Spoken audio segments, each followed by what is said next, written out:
नमस्कार मित्रांनो, उष्णतेचं वातावरण स्वसंरक्षण करा.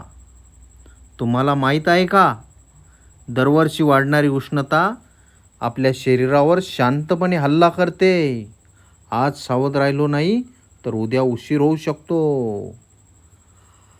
आजचं उष्णतेचं वातावरण केवळ त्रासदायक नाही तर धोकादायक बनत चाललं आहे.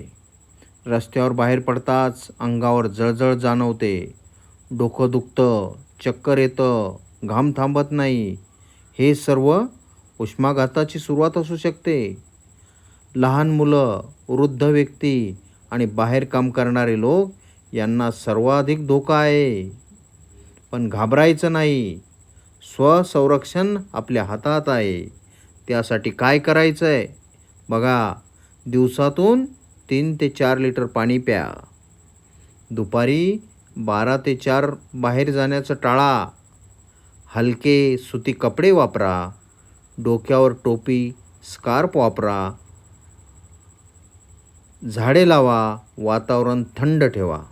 आणि लक्षात ठेवा, लहान काळजी मोठा जीव वाचवू शकते.